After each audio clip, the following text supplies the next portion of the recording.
nous allons à Alençon, où des violences urbaines, je vous le disais, ont éclaté la nuit dernière dans le quartier de Persaigne.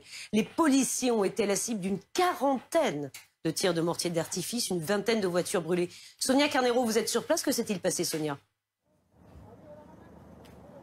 Oui, exactement. Regardez tout d'abord les vestiges de cette nuit d'émeute. Les toutes dernières voitures calcinées viennent d'être enlevées et nous sommes ici devant la tour Pascal dans le quartier de Persaigne, connu pour être un important point de deal d'Alençon. Oui, aux alentours de 23 h, une cinquantaine de jeunes cagoulés munis de barres de fer se sont réunis ici dans le quartier de Persaigne, se sont mis à incendier des voitures. 24 au total auront été calcinées pendant la nuit. Le préfet parle de guet-apens. Les pompiers sont appelés, mais ils doivent attendre l'intervention des forces de l'ordre, l'arrivée des forces de l'ordre pour intervenir. Policiers mais également gendarmes, des renforts arrivent. Ils seront au final 35 mobilisés sur place, casque sur la tête, bouclier en main. Ils seront visés, oui, par une quarantaine de tirs de mortier, des affrontements, de vrais affrontements avec les jeunes du quartier. Alors aucun blessé à déplorer parmi les forces de l'ordre, aucun jeune interpellé. Ils ont tous pu s'échapper à temps. Alors ce qui aurait déclenché ces émeutes, ce serait une interpellation plus tôt dans l'après-midi ici dans le quartier de Persaigne, une course-poursuite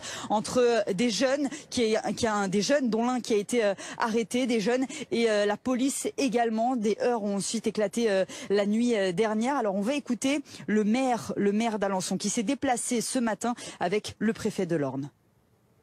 C'est un quartier dans lequel les habitants se plaisent, mais nous sommes confrontés à une minorité de jeunes ou de moins jeunes qui sont impliqués dans le trafic de stupéfiants et qui ne veulent absolument pas respecter la loi. Et lorsque les forces de l'ordre interviennent à juste titre, eh bien ils ont ce genre de réaction qu'on ne peut pas supporter, qu'on ne peut pas accepter. Donc il y a des questions de fond qui doivent se poser. Ce sont des mineurs quelquefois. Question, les familles, que font-elles ? Sont-elles responsables? Question également de la sanction pénale qui me paraît nécessaire pour ce genre d'agissement. Et puis bien évidemment la présence des forces de l'ordre, monsieur le préfet vous le dira, il y a eu des renforts, il faudra continuer bien évidemment à renforcer les effectifs, mais il y a eu déjà un premier pas d'effectué. Alors le parquet a ouvert une enquête afin d'identifier les auteurs et puis le préfet nous annonçait tout à l'heure que des effectifs vont être déployés en très grand nombre dès aujourd'hui en fin de journée et toute la nuit, effectifs renforcés dans les jours suivants. Alors y aura-t-il de nouveaux incendies ce soir, de nouveaux incidents? En tout cas le préfet le dit, il s'y prépare, ils seront déployés en très grand nombre ce soir, policiers et gendarmes ici dans le quartier de Persaigne.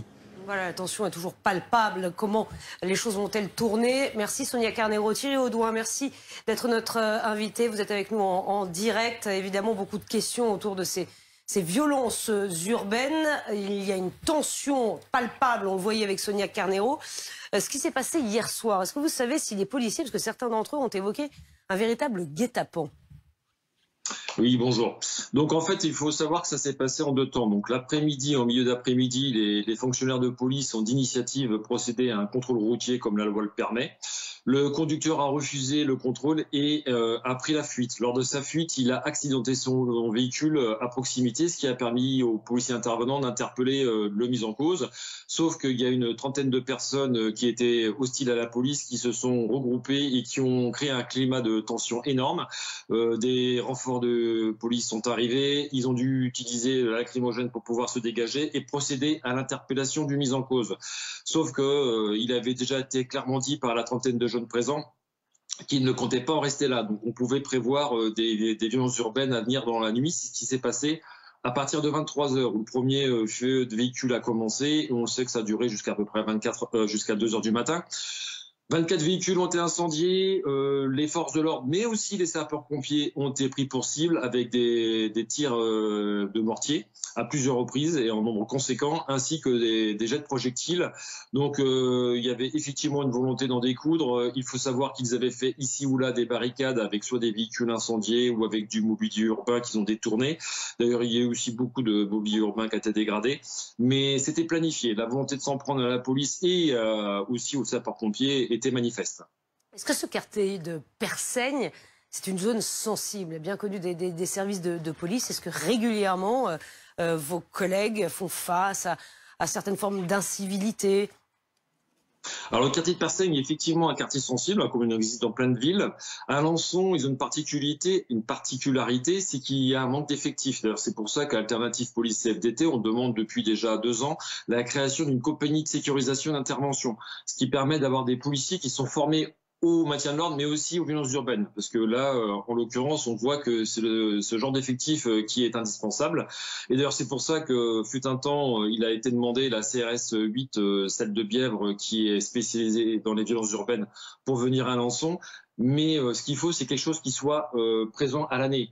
Et à Alençon, il y a un problème d'effectifs, donc on demande un renfort d'effectifs et surtout cette création de cette compagnie de sécurisation et d'intervention, et aussi que ce soit classé en secteur d'encadrement prioritaire. Dernière question, en prévision de la nuit prochaine, où on entendait effectivement le maire avoir des craintes de nouveaux débordements, comment vous l'anticipez? Y aura-t-il des renforts? Comment vous vous y préparez? Alors déjà, il faut savoir que Le Mans a envoyé des équipages, enfin des fonctionnaires de police sont venus du Mans en renfort de la zone police à Alençon, que effectivement il va y avoir un renfort d'effectifs et un dispositif mis en place en conséquence afin de prévenir ce qui s'est passé. En face, ils savent très bien qu'on va s'organiser en conséquence. Après, je pense que ce qu'il faudra, ça sera la sanction judiciaire quand elle tombera, parce que forcément, à un moment ou à un autre, les personnes sont identifiées. Il faut savoir que la police mettra les moyens pour les identifier. Il faut que derrière la peine soit dissuasive. Il faut bien comprendre que ce genre de personnes ont un fonctionnement binaire. Ils ne reconnaissent que la sanction effective. Et ça veut dire pas d'aménagement de peine. Il faut qu'il y ait des peines de prison. Les faits commis sont très graves. Donc il faut que la lourdeur de la sanction soit à la hauteur des faits. Merci beaucoup Thierry Audouin d'avoir répondu à nos questions sur BFM TV. Évidemment, nous suivons l'évolution de cette affaire, donc ces tensions encore palpables au lendemain de ces violences urbaines et des appréhensions évidemment pour la nuit prochaine. Il est 12h.